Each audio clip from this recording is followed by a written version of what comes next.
most of you know, Reverend Caldwell has been a spiritual force in this city, in this state, in this country for 30 years. He has been spiritual advisor to not only President George W. Bush, but to President Obama. These charges are false. If any person deserves the presumption of innocence, it's that man right there. He has his family, his faith, and his God to rely upon. He has his family, his faith, and his God to rely upon.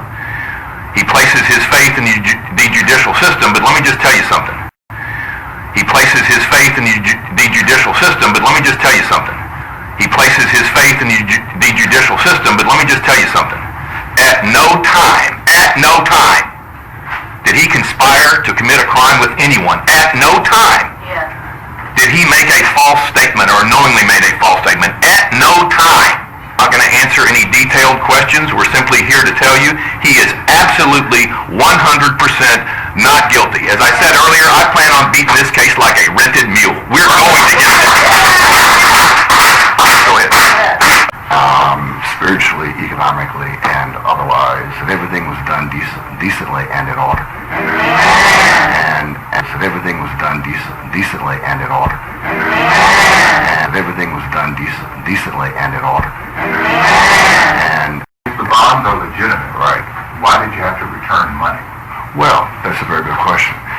It's been a process, and as is stated in the agreement with the investors, if at any point in time you become impatient with the process and you want your money back, I'll pay you money back. And how much money? A lot. Attorney may choose to answer that on my behalf. He's returned almost $1 million. Because did anybody who was promised, according to the documents, a large return on their investment, did anybody get a return on their investment? Go ahead. They have not yet. Pastor, what was the goal in the investment opportunity? The goal was to make people money.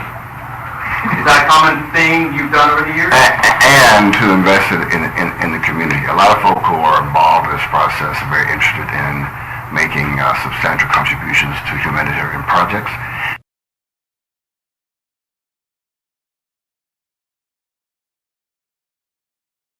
This is the Ephesians 3:20 project, which would simply continue what we have begun.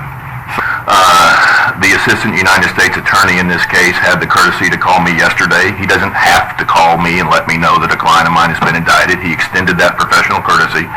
We will surrender Reverend Caldwell at some point in the next week to 10 days.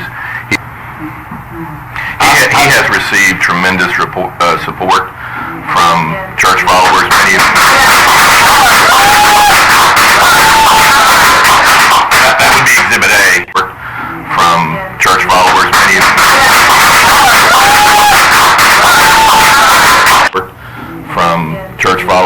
of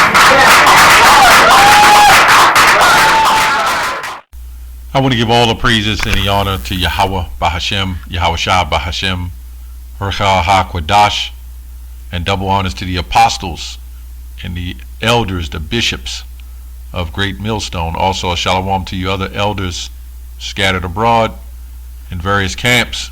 Also a sincere shalom to the Akim, the brothers that make up the body, and of course a few of you sisters. Okay, I want to go in this video here about this guy, this pastor.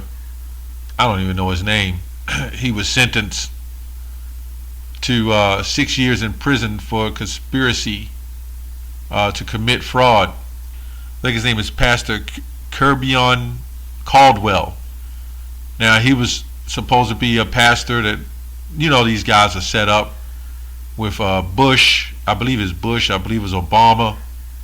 He goes back, so he's one of those ones set up. But I just want to go into a couple of disturbing things that he said. Well, it's not even disturbing. This is what it is, right? He said he places faith in God, right? But then he places faith in the judicial system. It's like, where was that in the Bible? Okay? Where does it say to do that? That's not even scriptorial. Yeah, you render Caesar what's his. It's his money. But these guys are trying to get rich. They are also rich. Scriptures tell you about rich men, right? So I'm not going to make this long. I just thought that was ironic that he said he placed his faith in his God, but yet he has faith in the judicial system, right? So, and this judicial system is the Judah system, as we say, is the reason why they set these kind of prophets up in these churches, right? This is what it is. And he says he wants to help the community. He extorted money, took investors' money. All right, he gave back $1 million or whatever. I don't know how much other he owes or whatever the case is. I don't think he'd be indicted if he took investors' money and he gave all their money back. So apparently there's a lot of investors still stuck, okay, with not having their money. So there's something weird with that picture. All right, so this is also proven, okay, that these churches are now being exposed. This is another form of Christianity, not even on the last leg. It's just showing Christianity dead in the wind. But it's funny, you have people that still follow this man, even though he's indicted, and he supposedly donated $200,000 to the so-called project. That tells you these guys are in it to get rich, right? There's Israelites like that too. They get in to get the money. Okay, that's what it's about with Jake.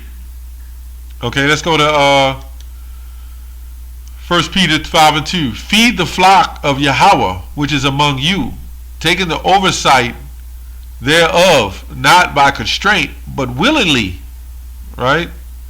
Not for filthy lucre, meaning to an advantage, to gain an advantage, but of a ready mind. Now there's plenty of scriptures, Isaiah 55:1. Come get the milk, come get this water without money and without a price. Right? These guys, they're out there to make the big bucks. Okay? This is Micah 3:11. It says, the heads thereof judge for reward, and the priests thereof teach for hire. These guys, these pastors, they teach to make that money. And the prophets thereof divine for money. I think it's divine for money. When I looked that up, it says relating to, proceeding directly from Yahweh, from God. Right? Divine, right? Supremely good, superb, heavenly, God-like. So we can see that here too. Divine for money. And that's where people get trapped up at. Yet will they lean upon the Lord and say, is not the Lord among us? None evil can come upon us. Right? They're not trusting in the Lord, in other words. Okay? Therefore shall Zion for your sake be plowed as a field, and Jerusalem shall become heaps, and the mountain of the house as the high places of the forest. You pastors have done enough. This is why the Christianity is on its last leg and must be brought low.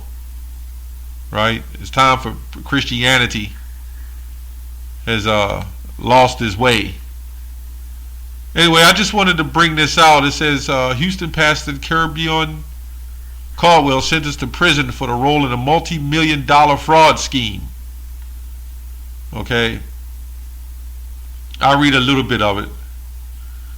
It says the former senior pastor of United Methodist Church is accused of conspiring to persuade multiple victims to invest nearly $3.5 million.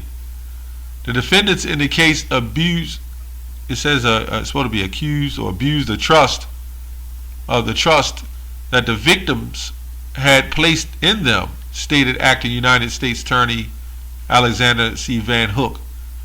The defendant used his status as a pastor of a megachurch to help convince the many investors that they were making legitimate investments. So my question is, why aren't all these pastors charged with this?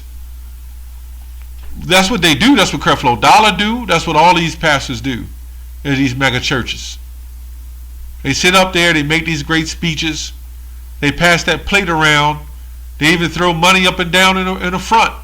And all these people like sheep to the slaughter, they run up and throw their money on the floor. Why is something done about that? They've been doing that. It's crazy. They've been doing that. Okay, it says convince many victims. Okay. It says they're making legitimate investments, but instead he took their hard-earned money from them and used it for his own personal gain. So he took their money and said it was an investment and then invested it. The investments were reportedly in historical Chinese bonds issued by the former Republic of China before losing power to the communist government in 1949. This is crazy. That's this pastor. This is crazy. Let's look at another clip on this, man. But you know what? You people trust in Christianity? This is pretty much what you get.